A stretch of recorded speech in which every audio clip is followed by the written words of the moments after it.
Many assume that sexual intensity requires physical aggression or high speed. In reality, the most impactful experiences are built on psychological rhythm and deliberate restraint. There is a common pressure to do more, to keep adding new movements, or to rush toward a climax to ensure the energy stays high. This constant acceleration often leads to a chaotic, inconsistent energy. When the pace is rushed, both partners lose their connection to the present moment. High-impact intimacy relies on the deliberate use of contrast.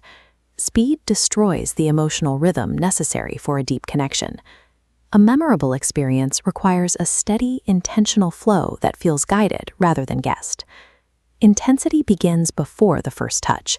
It is rooted in a grounded, emotional energy that sets the tone for everything that follows. Someone who is mentally present is felt differently than someone who is merely in the room. When actions are carried out with clear intention and zero hesitation, they carry a weight that words cannot replicate. A calm, confident energy establishes a sense of safety. Within that stability, even the most extreme intensity feels exciting instead of overwhelming. The human mind is subject to emotional adaptation. If an experience remains at a high, unchanging level for too long, the senses eventually go numb to the stimulation. Maintaining engagement requires a pull, the creation of a close, aligned, and focused physical connection that builds deep trust. When intensity is a flat, high line, it leads to boredom. To keep the mind engaged, you must introduce a push, a subtle distance, or a slowing of pace that breaks the established pattern. These dips in the wave are where the momentum resets. For this to work, the shift must be intentional. A random or jarring movement creates a disconnect, but a subtle pullback allows energy to gather for the next peak. This small gap in action allows anticipation to flood back into the experience. The mind instinctively leans in, wanting more of what was just there. By alternating between closeness and intentional space, you prevent the experience from ever feeling predictable, constantly resetting the emotional stakes.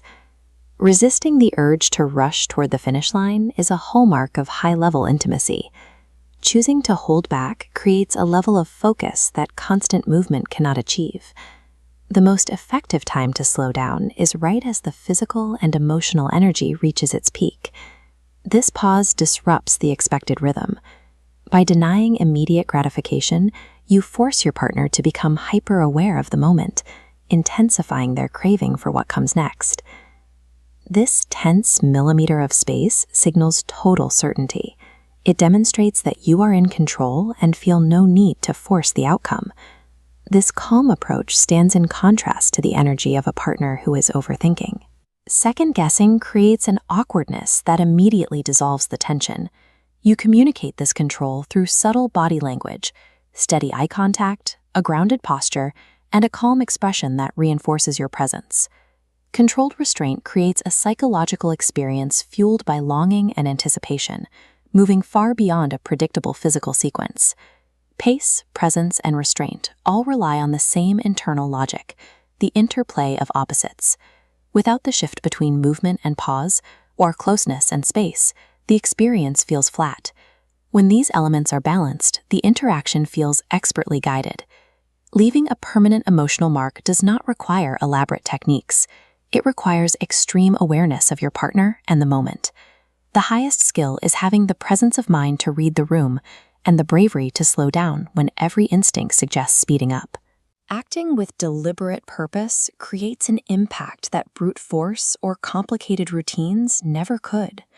How has slowing down changed the dynamic in your own relationships?